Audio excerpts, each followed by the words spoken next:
In 1980, the Miami branch of the Federal Reserve reported a cash surplus of $5 billion. That was more than every other Federal Reserve district in the country combined. New York, Chicago, Los Angeles, none of them came close. Somewhere in South Florida, cash was entering the banking system at a rate that defied every known model of legitimate commerce. And every night, a significant share of that cash was being spent in $100 bills, on champagne and suite rentals, and tips to waitresses at a single 12-story hotel on the waterfront in Coconut Grove. The Mutiny Hotel at Sailboat Bay was selling more Dom Pérignon than any other establishment on earth. Not per capita, not adjusted for size. More, in raw volume, than any restaurant, any resort, any hotel chain anywhere in the world. Management had to convert an entire guest suite into a walk-in cooler just to keep the inventory from running out by Thursday. The guests paying for that champagne were not tourists, and the cash they were spending had never been inside a bank. Not yet. From the street, the Mutiny looked like exactly what it claimed to be, a luxury resort for the international elite. The building rose 12 stories above Biscayne Bay at 2951 South Bayshore Drive, the first high-rise ever constructed in Coconut Grove. Its developer, Burton Goldberg, had anchored the postmodern facade with 100 coral boulders shipped from quarries in western Dade County, giving the structure the look of something that had grown out of the Florida coast itself. Goldberg had originally built the property in 1968 as a luxury apartment complex. By 1976, he'd converted it into a hotel and opened the Mutiny Club, a members-only discotheque on the second floor that would become the operational center of the entire enterprise. On paper, the Mutiny catered to a glamorous clientele. Rock stars stayed there. Hollywood producers held meetings in the themed suites. The hotel's own newsletter promoted its staff as international samplings of beauty. Hostesses recruited from the Playboy Club and top modeling agencies. Every one of the 130 rooms was individually decorated. The Bordello Room, the Gypsy Caravan, the Moroccan Fantasy, the all-black suite called Midnight Express, each one fitted with circular beds, mirrored ceilings, and Roman baths. The annual food and beverage revenue alone ran into the millions. Occupancy held near capacity year-round. To the residents of Coconut Grove, the Mutiny was Miami's answer to Studio 54, exclusive, excessive, and enormously profitable. To the regulators who should have been watching, it was a well-run luxury hotel generating impressive tax revenue during a construction boom. But by the late 70s, the composition of the guest list had shifted in a way that no travel magazine was going to write about. The men filling the suites weren't spending inherited money. They were spending money that had been in a duffel bag 72 hours earlier. And nobody in an official capacity seemed interested in asking where it was actually coming from.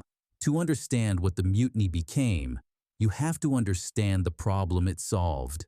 By the late 1970s, the cocaine pipeline from Colombia to South Florida was operating at industrial capacity. Raw coca worth a few $100s could be refined, shipped, and sold on American streets for a sum nearly 1,000 times larger.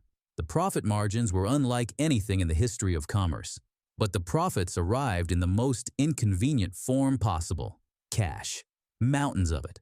Small bills, crumpled, stuffed into duffel bags and suitcases and the cargo holds of go-fast boats. The money was piling up faster than anyone could move it, and the traffickers needed somewhere to put it. Somewhere that could absorb enormous volumes of currency without attracting immediate federal attention. The Mutiny offered something no bank could, a legitimate business with an almost unlimited appetite for cash, and it operated on a dual-layered system. The hotel was the public face. The club was the engine. Access to the Mutiny Club required a metal membership card, $75, embossed with a winking pirate logo. At its peak in 1979, the club had over 11,000 active cardholders. The card was a status symbol. It was also, by design, the exact right size and rigidity to portion cocaine on a tabletop. The cards were manufactured that way, on purpose. Inside the second-floor club, the social architecture served a very specific function. The mutiny was neutral ground. In a city where rival trafficking organizations were settling disputes with automatic weapons, where the homicide rate was climbing toward a murder every 36 hours, the mutiny offered something no other location in South Florida could guarantee: a space where competitors could sit at adjacent tables without anyone getting killed.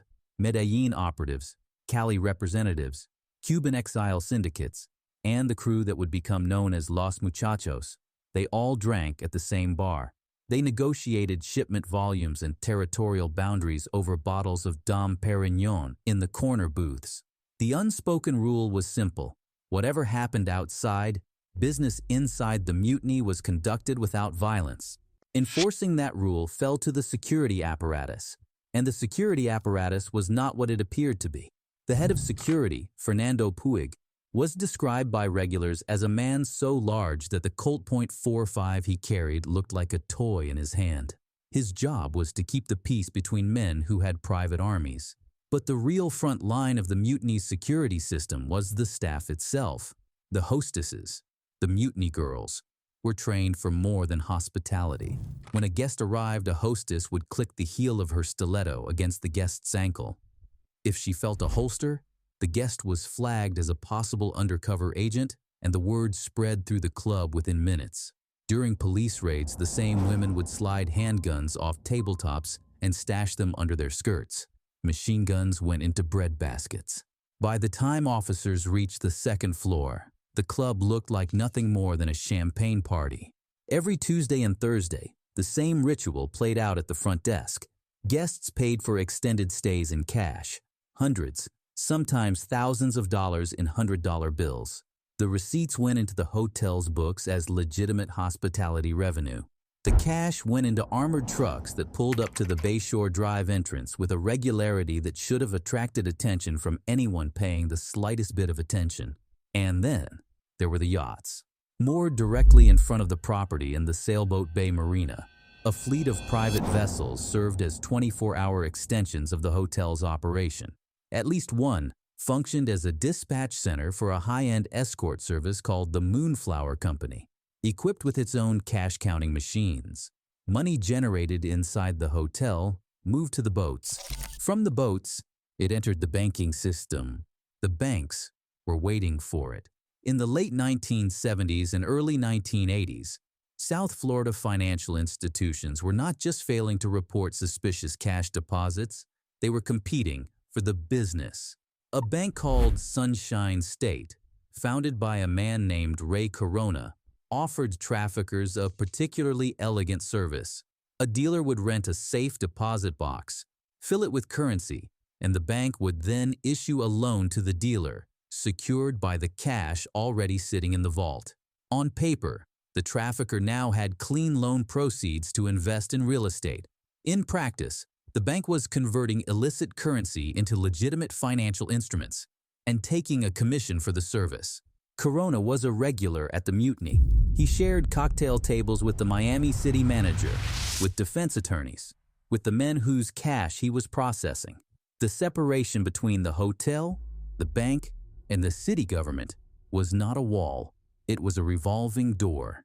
The individual mechanics, the cash deposits, the champagne tabs, the loan-back arrangements tell only part of the story.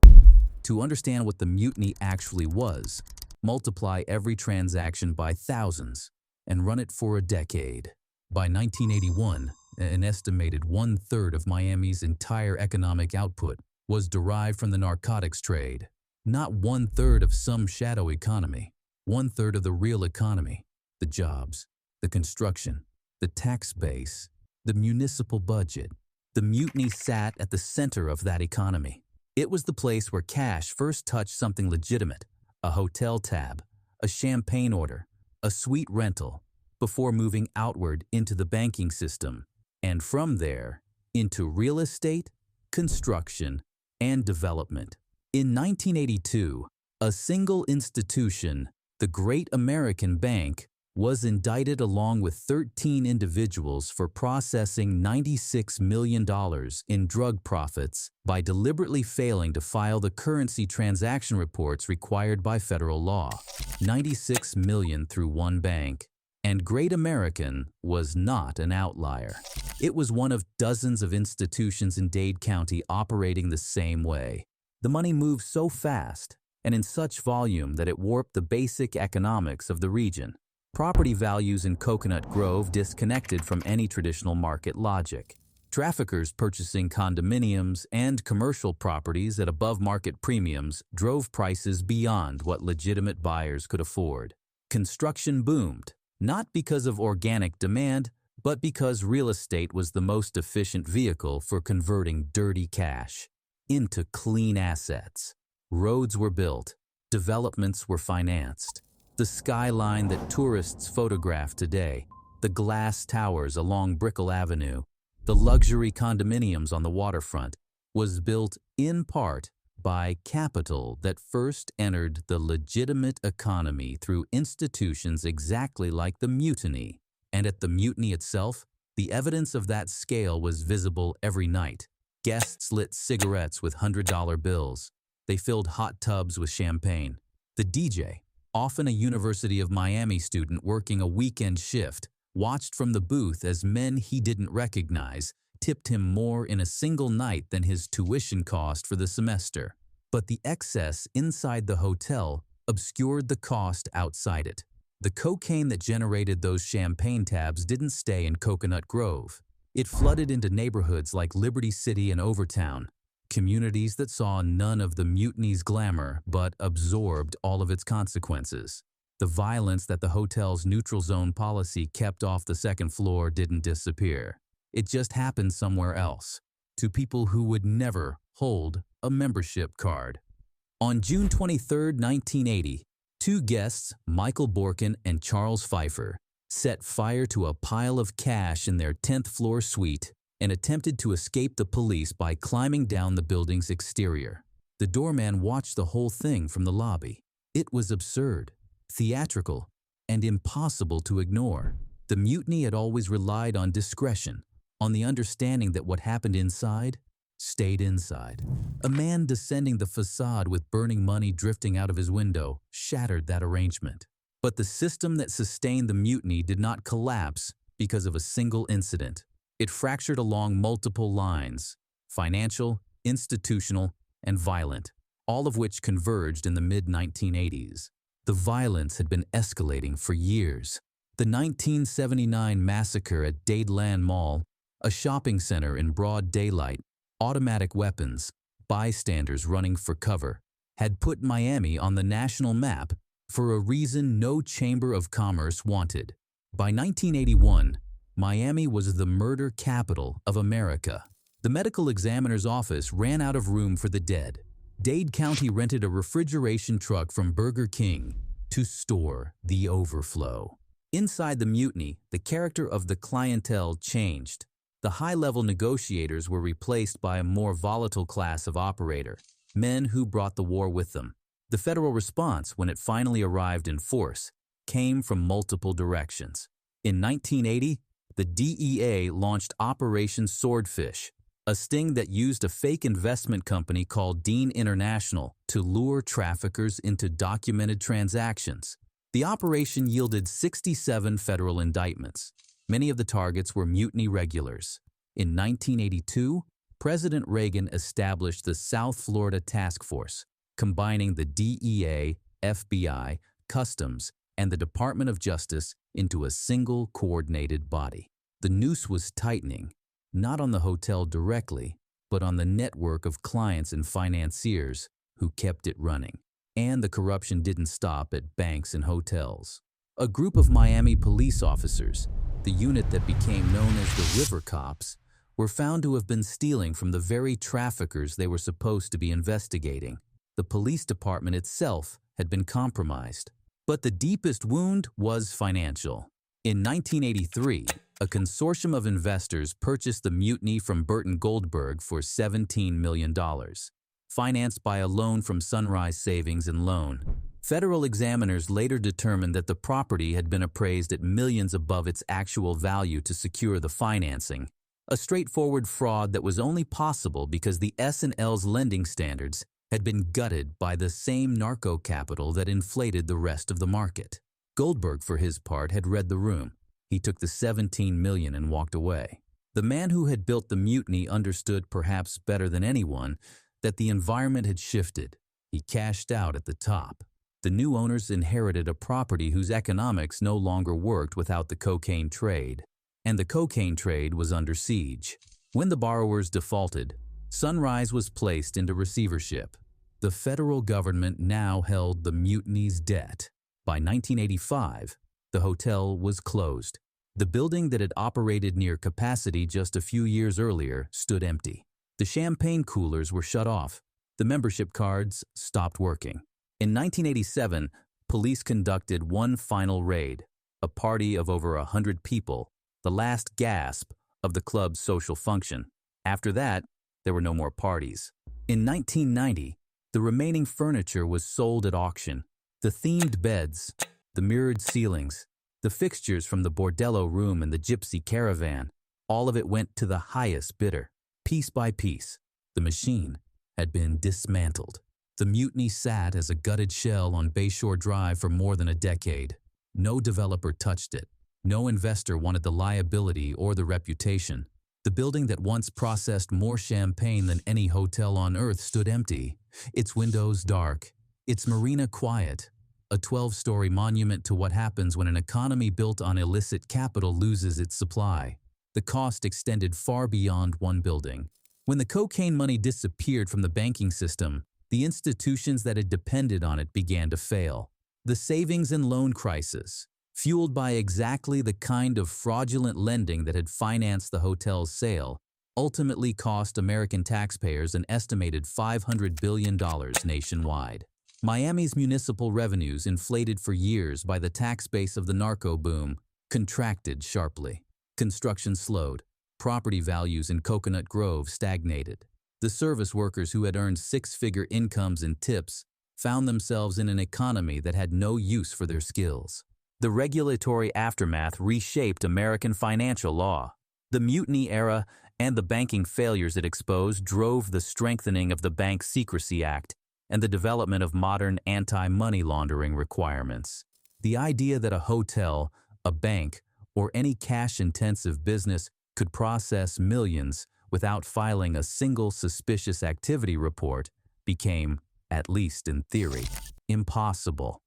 The currency transaction report thresholds, the know your customer rules, the compliance departments that now employ thousands of people at every major financial institution, all of that infrastructure exists, in part, because of what happened in a 12-story building in Coconut Grove.